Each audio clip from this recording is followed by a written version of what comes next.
And we're back. Little evening discussion here to follow some themes. And I was thinking about something that I did that was pretty devious at one time.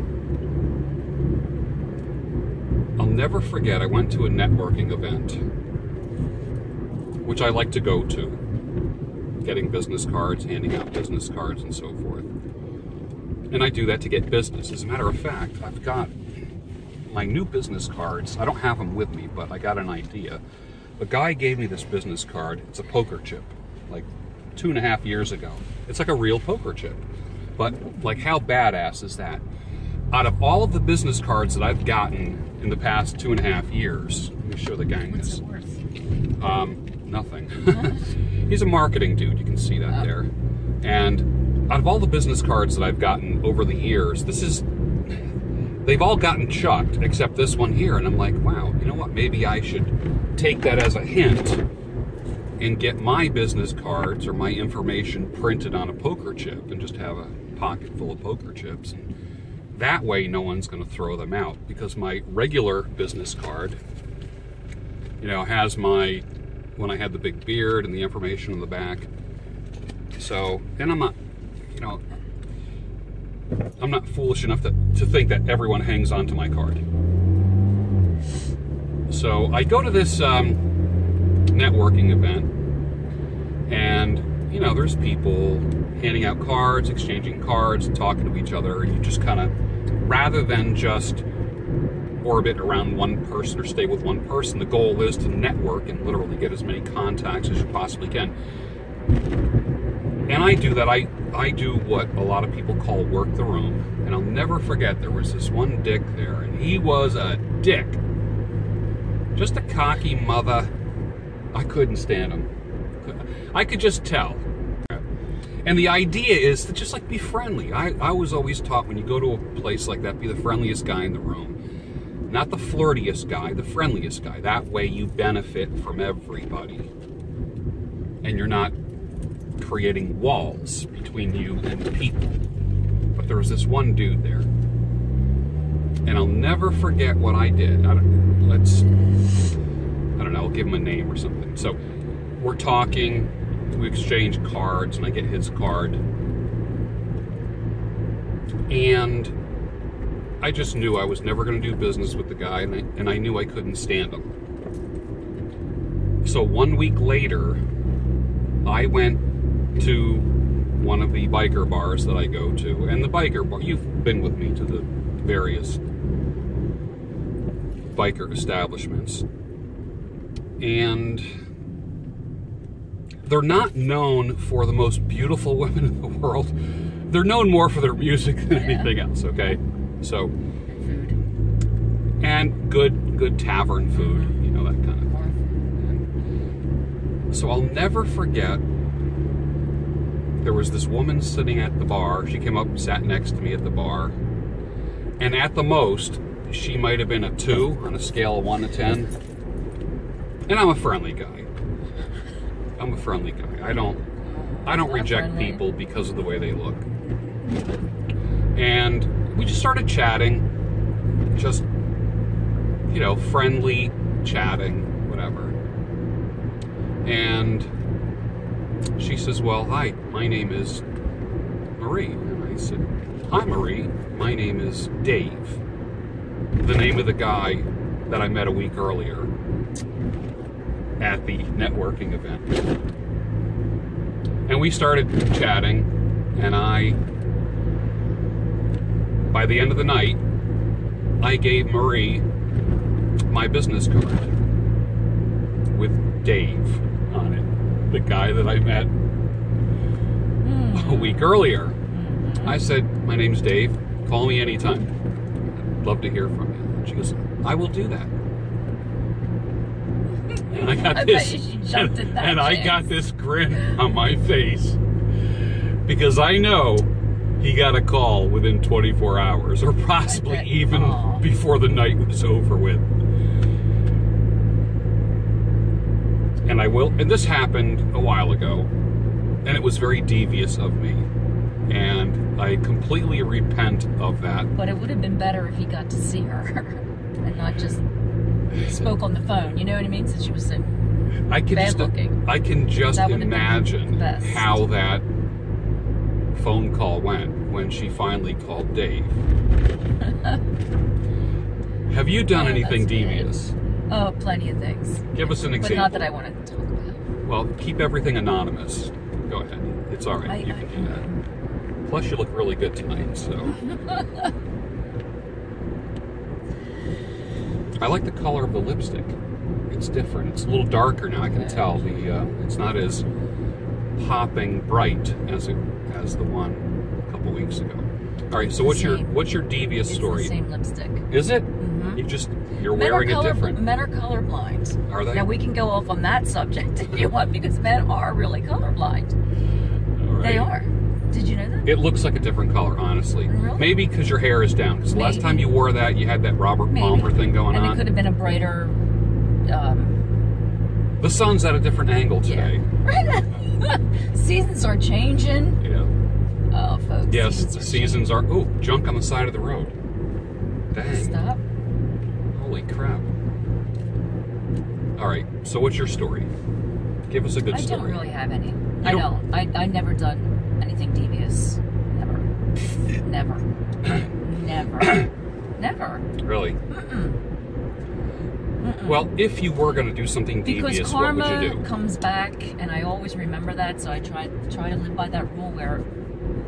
But what if you are the agent of someone else's karma? I'm always happy to be the agent and volunteer. I'll do it. Oh, no.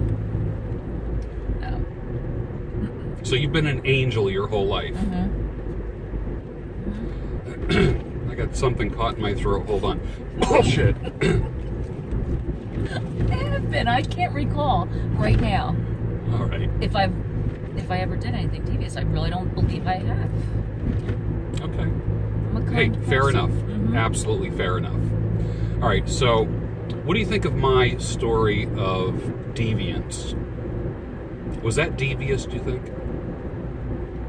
Was it more of a prank? What do you think? Yeah, I wouldn't classify it as devious. Devious, I think, is very, like, it's deep.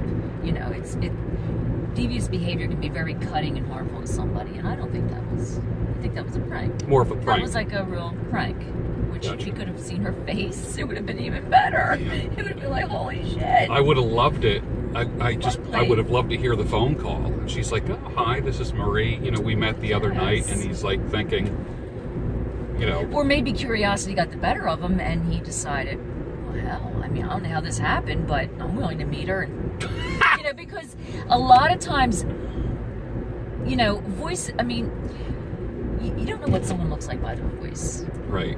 You know, you don't. Well, she could have sounded very sexy and, hi, how you doing, you know. Those 900 numbers are... Yeah, and then you meet the person, you're like, oh my God.